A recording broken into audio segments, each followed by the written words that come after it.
Bem-vindo ao Direito em Ação, seu programa genial e irreverente do direito. E aí, Paula, hoje qual que é o tema? Boa tarde, né?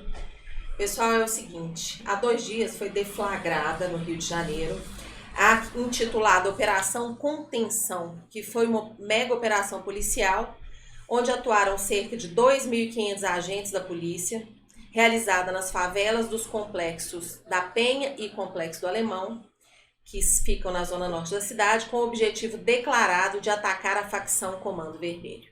Eu acredito que o Brasil inteiro esteja ciente do que está acontecendo, acompanhando o desfecho dessa operação, e nós não podíamos deixar de vir discutir, né, as questões jurídicas que envolvem toda a situação que o Rio está vivendo. Né? O desfecho foi trágico, morreram muitas pessoas, né? A gente tem, os relatos são contraditórios, mas algo em torno de 130 pessoas mortas. A maioria delas, pessoas que moravam ali nas regiões que foram, né, objeto dessa operação. 2 policiais mortos, acredito que sejam do BOPE, e apreendidos mais de 90 fuzis nas mãos dessas pessoas. E uma curiosidade que tem assustado muito, né, quem está acompanhando, esses corpos foram encontrados, acho que quase 40 corpos na mata. Esses corpos foram arrastados pela população para o centro de uma como se fosse uma praça. Tiraram as roupas dessas pessoas e, enfim, é uma comoção geral, a situação é gravíssima. O Estado tem sido contraditório nas informações, o governo federal está alarmado, e aí culminou-se na discussão de uma eventual GLO, e é por isso que nós estamos aqui hoje para falar sobre esse assunto e trazer os aspectos jurídicos, né, que a gente entende pertinentes. Na verdade, a GLO, porque o governador Cláudio Castro, ele atribuiu a culpa dessa operação, dessa mortandade, ao governo federal, que não emprestou os blindados, em tese, né? E a ação de descumprimento de preceito fundamental 635, que correu e corre perante o Supremo Tribunal Federal, que colocava várias condicionantes para fazer operações na favela, de forma a diminuir a letalidade policial no confronto com as organizações criminosas. O que acontece? Esse tipo de operação, que hoje já está em mais de 130 mortes, tem um ranço de descumprimento de normas pelo próprio Estado Democrático de Direito. Né? É que negócio, a polícia entra, mata e fica por isso mesmo. O que acontece é o seguinte: a polícia sem lei, o Estado sem lei, ele se equipara a organizações criminosas. Por quê? A organização criminosa, o que ela se caracteriza é não ter lei de contenção à atuação dela. Realmente, nós temos que combater as organizações criminosas. Agora, a banalização da vida é que nós pagamos por isso também. Houve 4 policiais mortos, né? Não é pouca gente. Eu tinha achado que eram 2. Não, são 4 policiais mortos, né?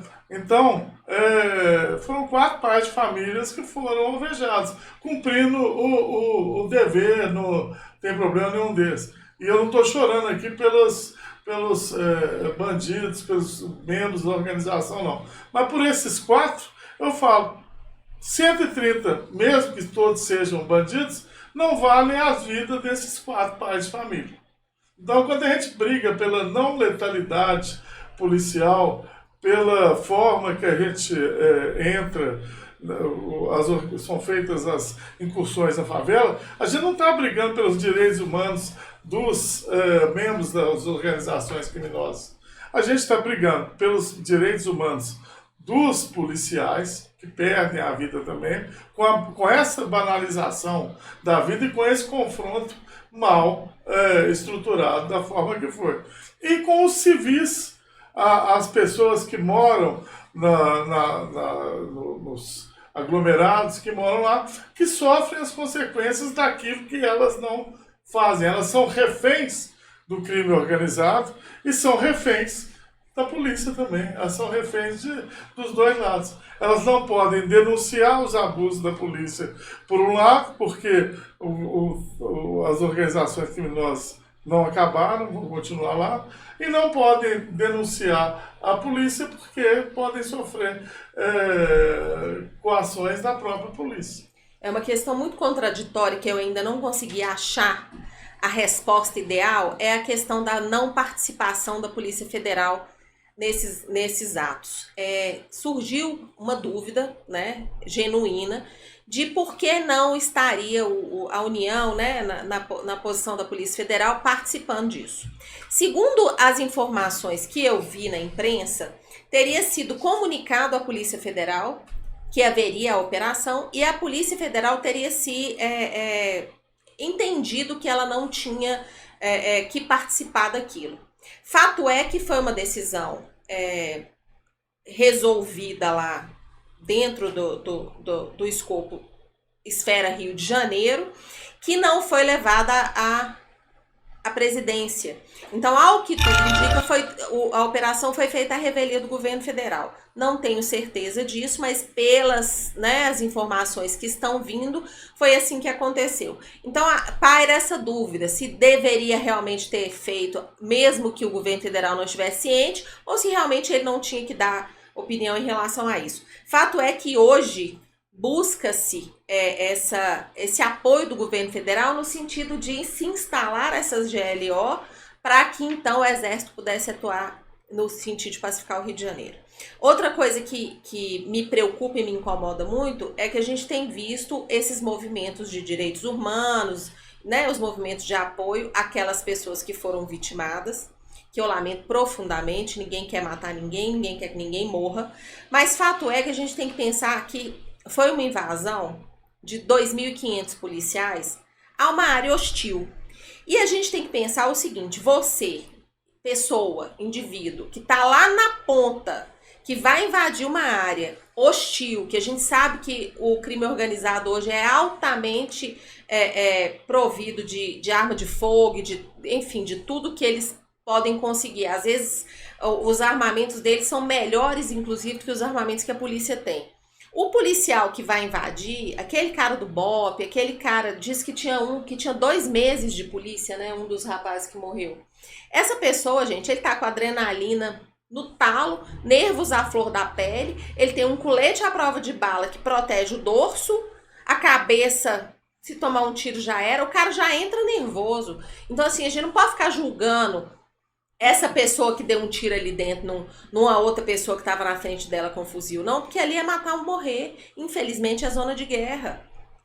E a gente não pode julgar o soldado por matar. Não, né? não é isso. Então, nós assim, não estamos aqui defendendo a organização criminosa. Nem defendo a organização criminosa, nem defendo o Estado. Eu fico condoída com a dor do povo, do indivíduo, da pessoa que é obrigada a estar ali por força do trabalho ou, enfim, que tem que matar alguém porque o chefe dele mandou. E é esse que é o objeto da DPF 635, porque fala, mas a imprensa não lê.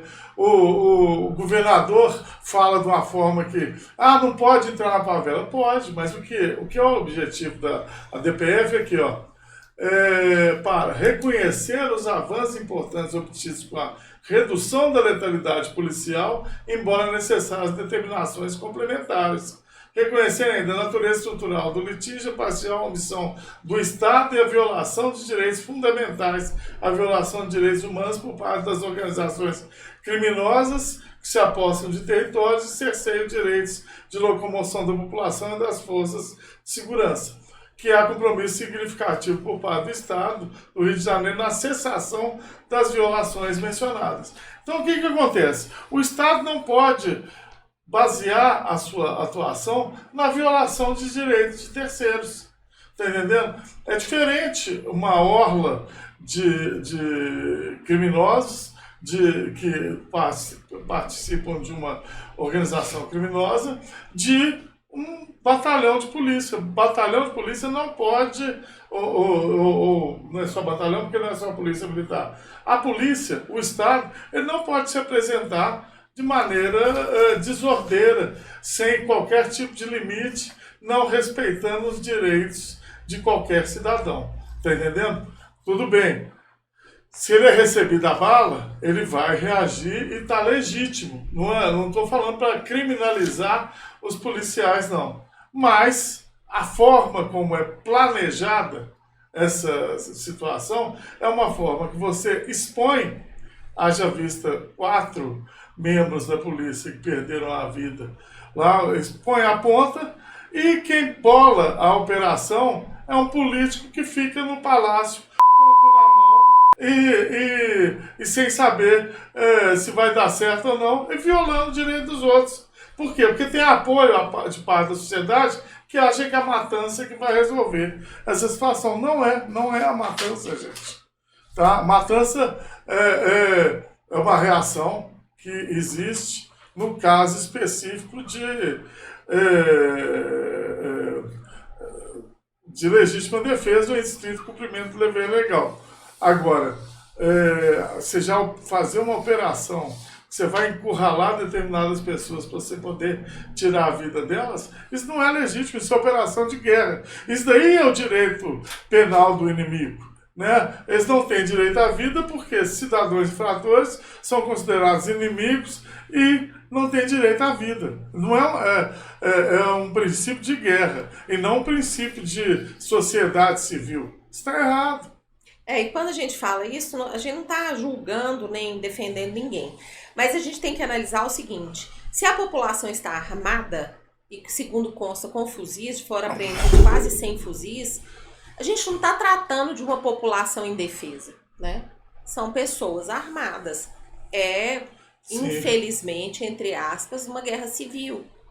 Porque as pessoas que estavam ali, eu não vou falar se é bandido ou se não é bandido, não é esse o conceito, as pessoas reagiram a essa invasão. E se elas reagem a essa invasão armadas, nós temos um conflito civil. E infelizmente ali é matar ou morrer. Não estou julgando, não estou defendendo, mas a gente tem que ter esse olhar e tem que ter um olhar crítico sensato de que, infelizmente, nós estamos tratando de vidas e as vidas têm que ser preservadas, tanto dos policiais quanto dos indivíduos que estavam ali dentro, ainda que ali para cometer crimes, que ao que tudo indica era isso. Uma pessoa que tem um fuzil em casa, ela não pode ser tratada como, né, uma pessoa que não tem a intenção de praticar um crime. Na pior das hipóteses, ela integra uma organização criminosa, né? Quem que compra fuzil? CAC. Pois é. Não, e aí então o negócio é o seguinte: a gente vê o combate ao tráfico de drogas e a gente vê a gente sofrendo toda a violência desse combate ao tráfico de drogas. A gente vê, eu falo assim, nós, países do terceiro mundo. Porque o cara vem, bombardeia um barco, bombardeia a cidade com essa justificativa de combate às drogas. Agora, as fábricas, isso daí não fui eu que falei, não. Isso daí foi um delegado que falou num documentário uma vez sobre o Rio de Janeiro. Ele falou, as fábricas de armas são poucas. E os fuzis não têm origem. Como é que essas armas estão saindo de determinada fábrica, que são a maioria nos Estados Unidos, e chegando aqui no Brasil e sem deixar rastro nenhum? Vão então fazer intervenção lá nas fábricas, lá nos Estados Unidos? Mas isso não pode. Não pode. Entendeu? Por quê? Porque quem está financiando essas armas, quem está de um lado de guerra fornecendo essas armas todas, é um país que acha que pode mandar no mundo e mandar a guerra contra as drogas para os produtores ou então para os que são os transportadores, matando a população local para preservar os bacanas lá da terra deles que querem usar. Né? Põe essa violência em quem está usando lá, porque são eles que financiam todo o tráfico de drogas. Não tem atividade no mundo que dá o dinheiro que o tráfico de drogas dá. 1 quilo de cocaína na Bolívia custa $500, Bolívia, Colômbia, sei lá, alguma coisa por base disso. Eu não tenho os dados atualizados porque eu não advogo mais nessa área. Agora, ele na rua ele vale R$250 mil. De $500, que vale R$2.500, para R$250 mil, dá o quê? 10 mil vezes o valor original. Que negócio no mundo que dá isso? E sem imposto, sem nenhum tipo de previdência, nem nada. E outra, o seu funcionário que trabalha com você há 10, 15 anos, ele perde a vida, você não tem que dar nada para a empresa, não tem que fazer acerto nenhum. Então, nós temos que repensar toda essa política de drogas, porque do jeito que está, não está bom para nós. Tá entendendo? Não tá bom para nós. Por quê? Nós não usamos, mas podemos tomar uma bala perdida. Os vizinhos do tráfico que estão lá no lugar, eles têm que ver os bacanas indo lá para comprar a droga e financiar todo o tráfico. Não ganham nada com aquilo diretamente. Tem que ficar calado porque não pode confiar nem na polícia e nem na organização criminosa. Então, as verdadeiras vítimas são essas que estão na DPF 635. Não estou aqui defendendo a vida dos caras da organização criminosa, porque a gente sabe o que eles fazem também. Você fala assim, não, a gente tem que exigir da organização criminosa que ela respeite os direitos humanos das pessoas, não existe. Mas nós temos que falar isso de nós, Estado, porque nós não podemos nos nivelar, porque senão vira só um estado de guerra. E o estado de guerra é isso, é prejuízo para todo mundo. Podemos até ter GLO, que é Garantia da Lei da Ordem, artigo 142 da Constituição. Ela pode ser decretada. Mas o que acontece? Ela pode ser decretada para você colocar o Exército como comandante de uma operação. Piora, porque a função do Exército é justamente guerra. Então, o direito penal do inimigo, aí eles já colocam que inimigo, além dos membros da organização criminosa, são todos os que estão geopoliticamente localizados. Então, faz o seguinte, banda uma bomba lá nas favelas e vão ficar livres do problema. É mais ou menos isso que é a proposta. Então, você acha que a GLO não era um bom caminho? Não é um bom caminho, porque o Exército, gente, do Brasil, ele não tem essa especificidade de guerrilha urbana. Tá entendendo? Ele não é para isso. Não estou desmerecendo o Exército enquanto instituição, não, tá entendendo? Mas eu acho que o objetivo constitucional do Exército não é esse, é guerra realmente, é proteger as fronteiras, dentro de um escopo completamente diferente. Isso aí é polícia. E nem seria polícia militar, seria mais a polícia civil, polícia federal, porque a gente precisa aí, não é de uma força ostensiva, porque não funciona. E não funciona por causa da polícia, não, que eles se esforçam. Não funciona porque o aparato repressivo custa muito caro. Não é isso que vai resolver. Soluções que tem realmente são soluções práticas, do tipo legalizar o tráfico de drogas, se for o caso. Para quê? Para você estrangular financeiramente o tráfico. Tá entendendo? Medidas igual foi feito lá no estado de São Paulo, de quebrar o crime organizado, de ir exatamente aonde que era a lavagem de dinheiro. Então, isso que é uma inteligência policial que a gente precisa. Porque eu lembro que eu vi um filme do traficante lá da Colômbia, o Pablo Escobar, que falou que o problema das drogas não é passar a droga para você vender. É o retorno, é o dinheiro. Hoje, né? Por quê? Porque 1 quilo de cocaína, ele tem em volume de dinheiro 30 vezes o volume do quilo de cocaína. Então, você vende 1 tonelada de cocaína, você tem 30 toneladas de dinheiro ou mais para você sumir com ele. Então, só que esse cara não está no aglomerado. Esse cara tá lá na Faria Lima, tá lá no banco, tá lá na pizzaria, querendo falar que é para lavar dinheiro, na loteria, sei lá aonde que tá. Isso daí, o cara consegue rastrear porque o dinheiro deixa lastro. Dinheiro não desaparece. O traficante compra um carro, Ele tem que explicar de onde sai o dinheiro. Compra um apartamento, tem que explicar. Mas nós estamos num país onde o empresariado não quer isso, por quê? Porque a maioria das empresas opera com caixa 2 e opera com lavagem de dinheiro e com... a maioria das empresas não.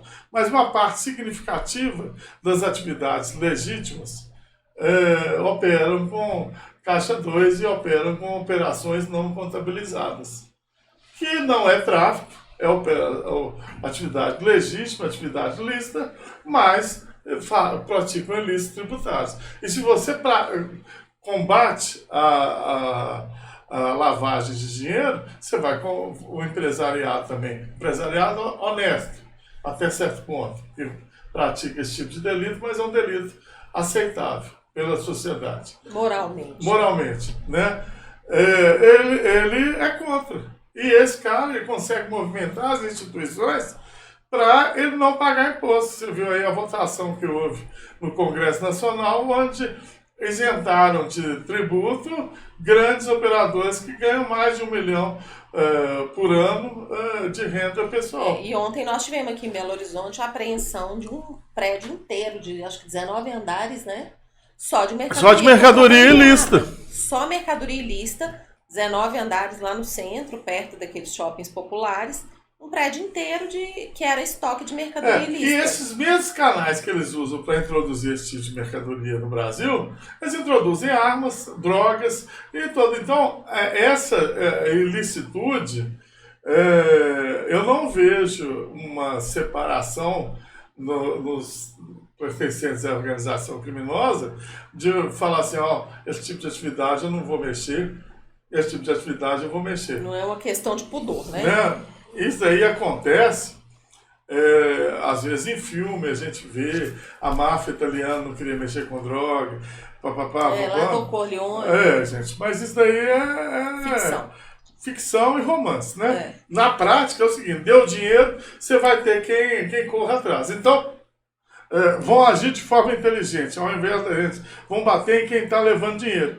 Agora, o problema de bater em quem está ganhando dinheiro é o seguinte, você viu lá um deputado estadual que foi preso, não sei o que, Joyce, amigo do governador Cláudio Castro, que era líder dos milicianos, também estava envolvido em tráfico de droga e esse tipo de atividade. Esse cara ele é contra o arroxo a dinheiro ilícito. Por quê? Porque ele recebe dinheiro ilícito, usa dinheiro ilícito em campanha. Aí junta com a igreja, junto com aquilo que são locais de fácil lavagem de dinheiro. Você viu, teve um pastor de mala cheia, que eles chamam um negócio assim, que recebeu mais de 200 mil reais de uma pessoa que a Polícia Federal falou que não era idônea, e falou, eu não posso saber de onde que vem o dinheiro, então eu recebo. No entanto, faz campanha contra os advogados, falando que advogado recebe dinheiro sujo. Entendeu? Então, nós temos que agir de forma inteligente. Temos que combater o tráfico de drogas? Sim. Temos que combater as organizações criminosas? Sim. Temos que combater de forma dura e sem dó? Temos sim. Não é o caso de invocar direitos humanos das pessoas que estão envolvidas na organização criminosa. Mas é respeitar as pessoas de bem que estão ali. Mesmo que você fale assim, está usando como escudo as pessoas de bem. Então sim. Mas nós somos o Estado. Nós temos que desenvolver atitudes inteligentes de salvar quem está refém das organizações criminosas e atacar as organizações criminosas. Lembrando que foi uma atuação estudada. Parece que eles estavam investigando há mais de ano. Então, foi uma coisa armada, o BOP estava preparado, eles tinham estratégias já organizadas, teve a questão do muro, né, que eles foram acuando os indivíduos que eles estavam buscando lá para uma determinada localização. Então não foi um negócio aleatório, não. Só concluindo a questão da GLO é o seguinte: para haver uma GLO tem que haver um pedido que pode ser do governador ou de algum órgão judicial ou do próprio executivo. E não houve esse pedido, ok? Então, o povo tem que parar de ficar repetindo que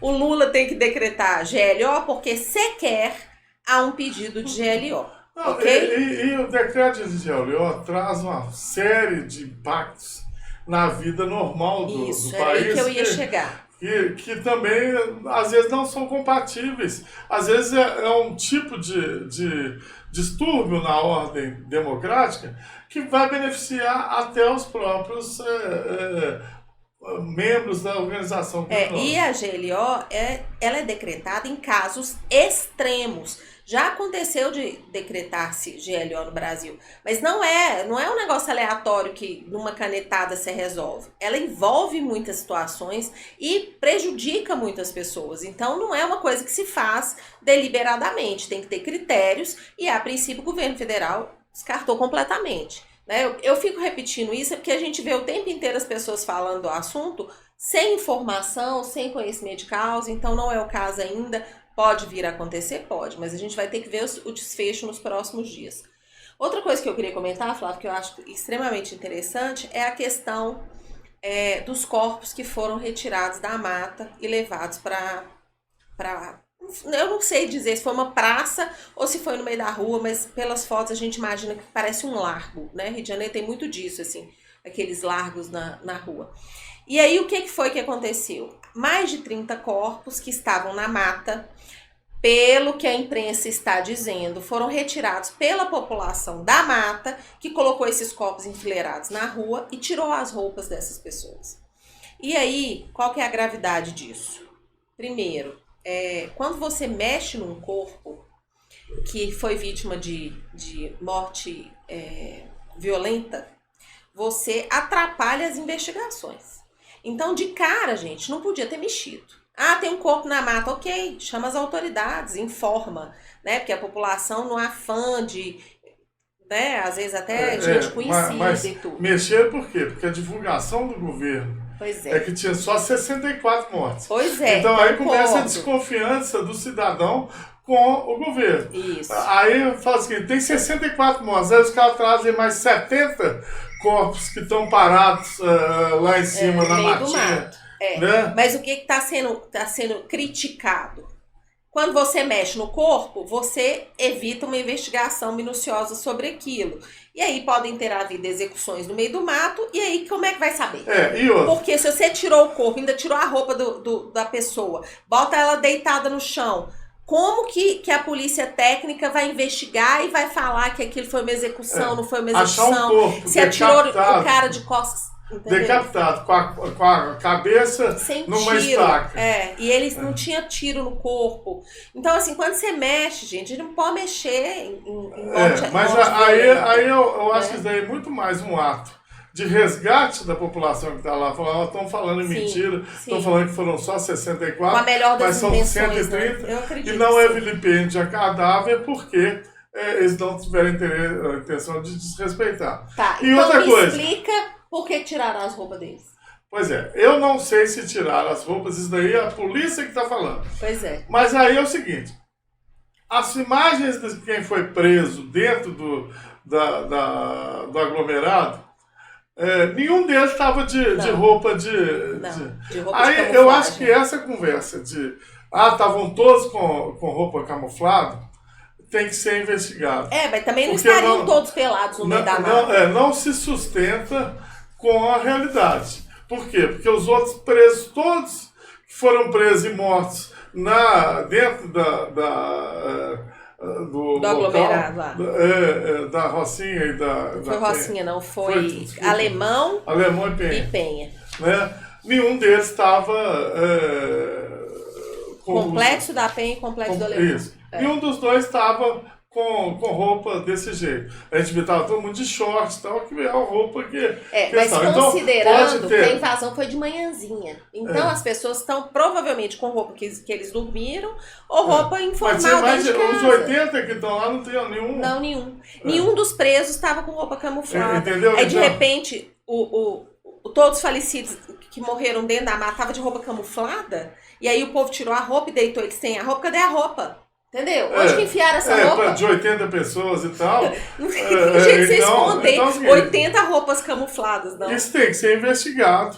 Agora, esse tipo de afirmação do secretário de Justiça do Rio de Janeiro, falando que não, estavam todos assim, isso me parece que são as alegações que a gente via na época da ditadura.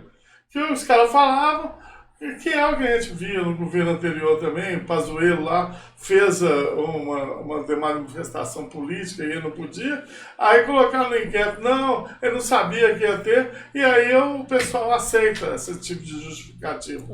Eu até acredito que um ou outro pudesse estar, mas todos? A sorte é que a DPF 35 fala, e aí o Alexandre de Moraes já assumiu a relatoria e já pediu informações, que pode haver, em qualquer operação que haja suspeita, deve haver encaminhamento das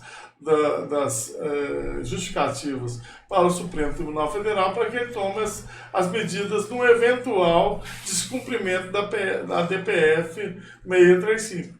E aí, eu já vejo até a forma agressiva como o governador do estado do Rio tratou o assunto como uma prévia defesa dele, e ainda chamou outros governadores que são da mesma linha política dele de prender e arrebentar, que estão aí, o Zema, o Caiado e outros que são de extrema direita e acham que a vida de pobres não vale nada. E a vida de pobres aí eu coloco até de pobres, coitados, servidores públicos também, os quatro que perderam a vida, que são descartáveis também.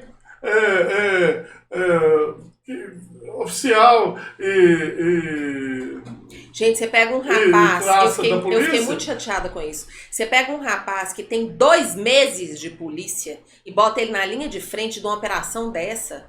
Que experiência que essa pessoa tem? Mas não, o que o Flávio está falando para porque para os políticos a vida humana de pobre. E aí estão os servidores públicos também, não tem valor nenhum. Eu lembro do Nilton Cardoso aqui em Minas Gerais, quando estava com greve de médico. Médico. Que ele falou que médico é igual ao sal. Baratinho tem em qualquer lugar e que pega aos punhados. Tá entendendo? Então, esse tipo de desrespeito à pessoa humana é característico de determinados políticos. E esses caras não permitem uma solução pensada, uma solução inteligente para a situação, porque nós precisamos disso, inteligência policial. Nós não precisamos de confronto. Que confronto, gente? Eu falo, quer acabar? Manda uma bomba lá. Manda uma bomba aqui no Cabana, manda uma bomba na Serra, que são de Minas Gerais, que a gente sabe onde Lembrei tem... de outra coisa. Nada contra o pessoal que mora no Cabana, que mora na Serra, nem no Complexo do Alemão, nem lá. Mas é a mesma coisa, gente. Bombardeia. Né? Aí o Israel, para acabar com o Hamas, matou 70 mil pessoas. Tem quantos membros do Hamas? Tem 2 mil? Então é o seguinte, para você ficar livre de 2 mil, não interessa quantos que você vai ter que matar, que há esse pensamento de desrespeito à vida humana. Olha o que eu lembrei. Tudo que foi informado fala que tudo aconteceu porque era uma operação para cumprir não sei quantos mandados de prisão. Até hoje tem 3 dias, né, do que aconteceu, até hoje não se informou se os mandados foram cumpridos. A gente sabe que foram presas algumas pessoas, acho que umas 50, né? Uhum. Mas ninguém falou se essas 50 pessoas são pessoas que estavam com as ordens de prisão expedidas ou se são outras pessoas. Ninguém falou. Tinha 80 mandados de prisão, teve 200 ninguém baixas. Falou. E aí os Ai, outros meu 120 Deus. que não Ninguém bate as falou desses mandados de prisão, se foram cumpridos, se não foram, se cumpriu em parte, se não cumpriu nenhum, se morreram essas pessoas. Ainda nem identificaram todos os corpos. Apareceu. E ainda tem mais um problema. Problema de transparência. O Ministério Público, pela DPF, tem que estar presente lá nas perícias. Mas o Ministério Público também bolou a operação. E quem conhece o Ministério Público sabe que o Ministério Público deixou de ser fiscal da lei tem muito tempo para ser uma parte processual com pouca ética. Está entendendo? O Ministério Público tem feito grandes ações em que depois você vê que eles não fiscalizaram a legalidade do próprio ato. Né? Então, virou parte. Então, você pega uma parte para fiscalizar os atos dela mesma. Né? Nós precisamos também dar uma reformada no Judiciário e no Ministério Público, porque a proximidade dos juízes com o Ministério Público fazem com que os juízes façam vista grossa para a atividade do Ministério Público, e o Ministério Público faz vista grossa para atividades policiais que, às vezes, eles mesmos bolam. Né? O Cláudio Castro mesmo, ele sabe explicar muito bem isso, porque ele é egresso do Ministério Público. Né? Então, se eu fosse parte, eu não confiaria. Aí, Defensoria Pública pediu para acompanhar as perícias e foi negado. Outras associações pediram para acompanhar e foi negado. Acontece o quê? Acontece que a DPF também fala que você tem que ter o registro fotográfico de toda a perícia de forma que você possa garantir perícias independentes de qualquer um que queira fazer. Tá entendendo? Por quê? Porque a mãe que acha que teve o filho lá que foi decapitado e teve a cabeça espetada na estaca, estaca, lampião. Ela pode correr atrás e verificar o que acontece. E até responsabilizar eventualmente, não a operação, mas o agente específico que agiu com a abuso. Pois é, aí, no caso dela. Era aí que eu queria chegar. O que acontece? A nossa lei prevê que os excessos devem ser punidos. Né? E os na excessos, forma da lei. Exato. Não é também botar o cara no paredão, o policial que praticou o ato com excesso, e matar ele também não. E aí eu vou lembrar a questão do Carandiru, que inclusive está sendo muito lembrado. A imprensa tem comparado as duas situações e falado que essa situação de anteontem foi muito pior do que o Carandiru. Foi horrível o Carandiru, mas eu acho que não dá nem para comparar, porque no Carandiru as pessoas estavam presas e desarmadas. Né? O que não é o caso. Né? Na Penha e no Alemão as pessoas estavam soltas e armadas até os dentes. Então, para mim, não cabe comparação. Mas, levando em consideração o que houve no Carandiru, eu lembro que as pessoas, os responsáveis, foram julgados e condenados. Então, assim, se eventualmente, num futuro próximo, for apurado abuso de alguma autoridade, né, e constatado que alguém agiu em desconformidade com a lei, é possível, sim, responsabilizar civilmente e penalmente essas pessoas. Né? Os próximos dias nos dirão, porque é o que eu falei, a conta não está fechando, né? Não bate. A operação foi para cumprir mandados de prisão que até agora desapareceram, ninguém sabe quem são essas pessoas. Foram presas 50 pessoas que a gente não sabe fazendo o quê.